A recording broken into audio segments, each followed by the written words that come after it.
Bonjour chers auditeurs. Dans cette session de philosophie, intitulée L'amour de la vérité, nous entrons maintenant dans la deuxième partie du préambule avec une biographie d'Aristote. En premier lieu, sa vie. Aristote est né en 387 avant Jésus-Christ à Stagire, ancienne située au nord de la Grèce, près de Thessalonique. Ainsi le surnomme-t-on en philosophie le stagirite. Il était fils d'un célèbre médecin. À 18 ans, il s'inscrit à l'Académie, école fondée par Platon, dont il devient l'élève pendant 20 ans jusqu'à la mort de son maître. Il faut donner au mot « élève » un sens large, signifiant la réception d'un enseignement à laquelle s'ajoute une activité personnelle intense d'homme en charge de sa vie active, qui n'est donc pas celle d'un adolescent ou d'un jeune étudiant inactif, professionnellement parlant. Aristote y reçoit une solide formation en sciences théorétiques, en sciences politiques et en sciences morales. Platon le surnommait le liseur et la tête de l'école, le considérant comme son étudiant modèle à l'intelligence vive. Aristote admirait et aimait Platon. Toutefois, on connaît ce passage mémorable dans l'Éthique à Nicomaque, livre 1, où, contraint de prendre position contre la théorie du bien en soi, Aristote affirme « Il vaut mieux, et même il faut, quand il s'agit de sauver la vérité, sacrifier aussi ce qui nous est intime, surtout lorsqu'on est philosophe. L'un et l'autre, Platon et la vérité, étant des amis, il est sacré de préférer la vérité. » À la mort de Platon, son neveu Speusippe lui succéda à la tête de l'Académie. Aristote partit pour l'Asie mineure, l'actuelle Turquie, et ouvrit une école grâce à Hermias, chef local. C'est à cette époque qu'il faut situer une première ébauche de la métaphysique. Tout en conservant une grande fidélité envers son maître, mais en n'ayant jamais accepté les formes idéales, Aristote élabore une nouvelle philosophie en se servant du seul point de départ réaliste qu'est l'expérience. De plus, il s'adonne à des recherches biologiques et même zoologiques en écrivant l'histoire des animaux. À la mort d'Hermias, vers 345, il épouse la nièce et fille adoptive de celui-ci, Pythias, dont il eut une fille. Puis à la mort de Pythias, il épousa Herpilis, dont il eut un fils et une fille. Aristote gagne alors Mytilène dans l'île de Lesbos, île de la mer Égée, où il poursuit ses recherches et son enseignement. Vers 343, il est appelé par Philippe II, roi de Macédoine, comme précepteur de son fils Alexandre, futur roi qui succédera à son père. N'était-ce pas dans ces circonstances un devoir de réaliser ce que Platon considérait comme une nécessité, de former les futurs législateurs et chefs de la cité. Aristote reste à la cour de Philippe II jusqu'à l'avènement au trône d'Alexandre en 335, à la mort de son père. Puis il revint à Athènes, où il fonda le lycée dans un gymnase dédié à Apollon, d'où le terme gymnasium, qui veut dire lycée. Il y enseigna toutes les branches du savoir philosophique, depuis la physique jusqu'à la métaphysique, ou philosophie première, sans oublier la logique, les sciences éthiques et politiques. Il y organisa d'importantes recherches en géographie, en histoire naturelle, en constitution politique, en géométrie, astronomie, mais mécanique. À la mort d'Alexandre le Grand en 323, suite à une contestation à propos du souverain, il dut s'enfuir et se réfugia dans l'île d'Eubée, au nord d'Athènes, où il mourut en 322 de maladie. Aristote avait 65 ans. Sa philosophie. Aristote étudie toute la philosophie hellénique, qu'il reprend avec une grande rigueur scientifique. Scientifique au sens philosophique du mot, c'est-à-dire d'une recherche inductive conduisant à l'élaboration de principes, la science étant la connaissance des causes. De l'effet à une cause, voilà l'induction, qui est l'inverse de la déduction. Pour Aristote, Platon s'est trompé en posant l'existence des formes. Ses disciples, en spéculant dialectiquement sur les idées, continuent à s'écarter de la vérité. La vision philosophique de Platon à l'Académie ne lui paraît pas vraie, puisqu'elle repose sur des formes qui n'existent que dans la pensée, donc qui n'existent pas en réalité. Vouloir ramener la sagesse philosophique à la recherche des formes et à la contemplation de l'un en soi, du bien en soi, du beau en soi, c'est appauvrir la pensée humaine en la formalisant d'une manière idéale, donc irréelle. Ce refus d'admettre les formes idéales caractérise l'une des prises de position fondamentales de l'intelligence philosophique d'Aristote.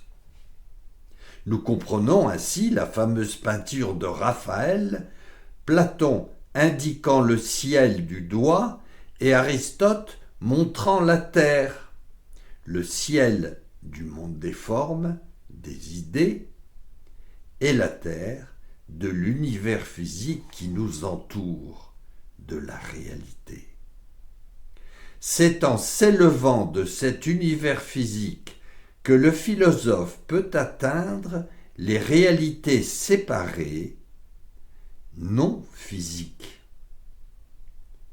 Par son réalisme, Aristote, philosophe de la terre, et encore plus profondément, le philosophe de l'intelligence séparée de la matière, le nous en grec, donc du divin. Ce n'est pas l'expérience interne de la conscience ou de la pensée qui commande sa recherche, mais c'est l'opération volontaire ordonnée à un bien dans la réalisation d'une œuvre, première opération selon l'ordre génétique. La recherche philosophique d'Aristote tournée vers le bien, caractérise sa philosophie éthique qui se prolonge en une philosophie politique. Si pour Platon, la politique commande l'éthique, pour Aristote, c'est l'inverse.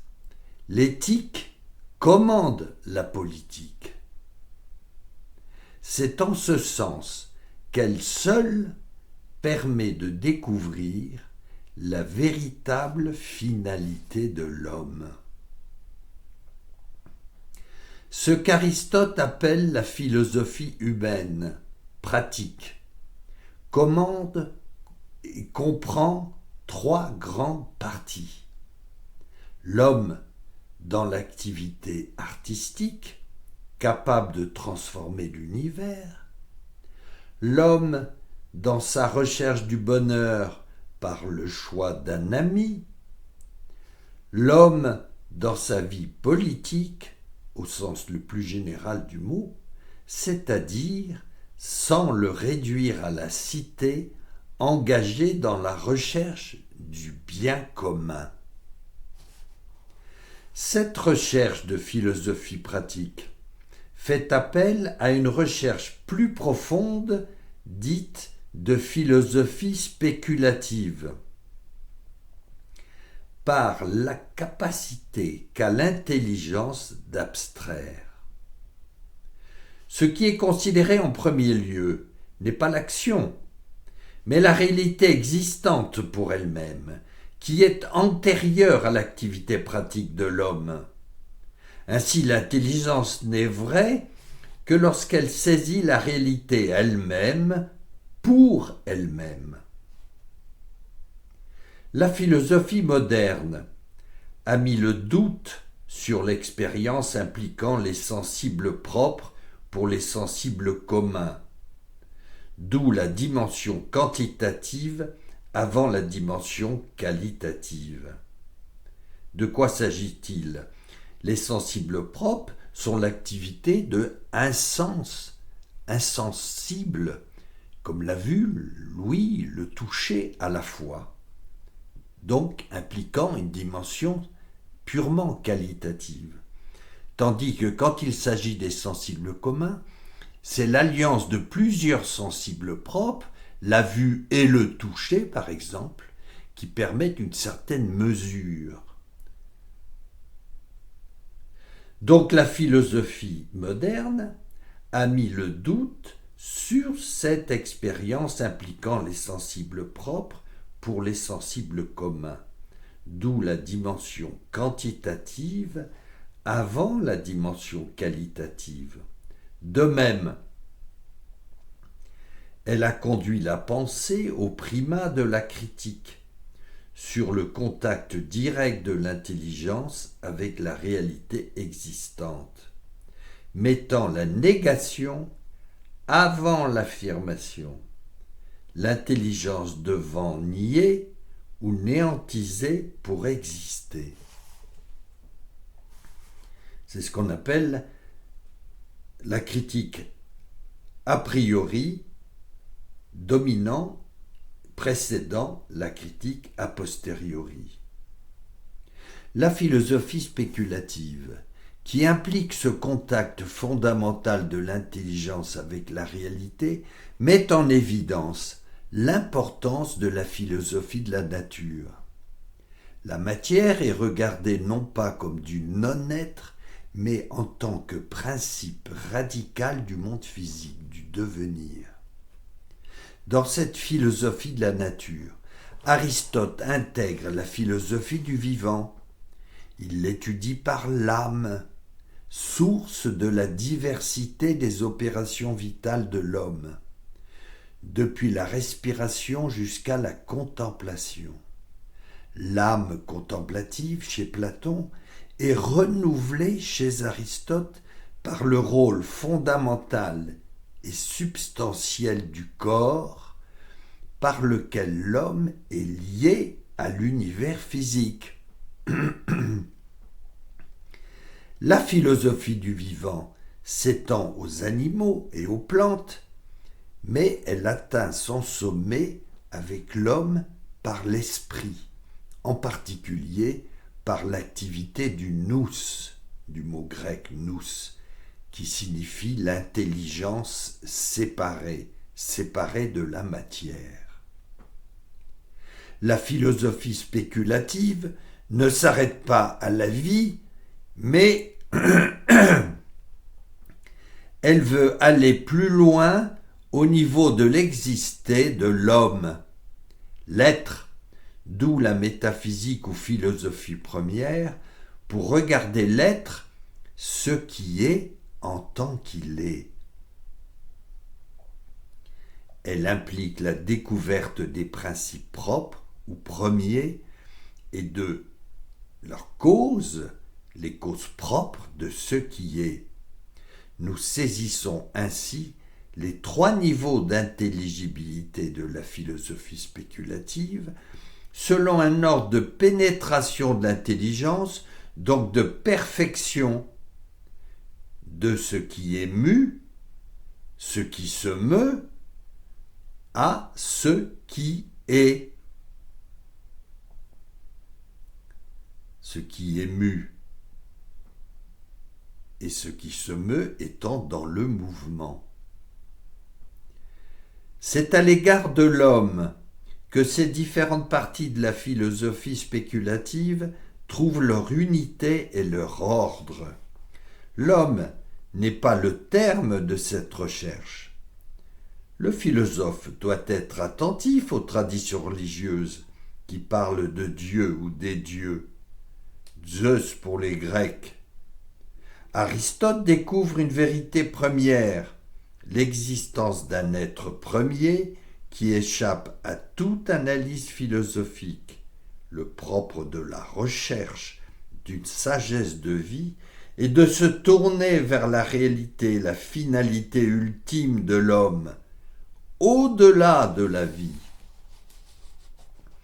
Pour mener à bien ses travaux, Aristote a élaboré une logique en vue d'aider l'intelligence dans son analyse scientifique.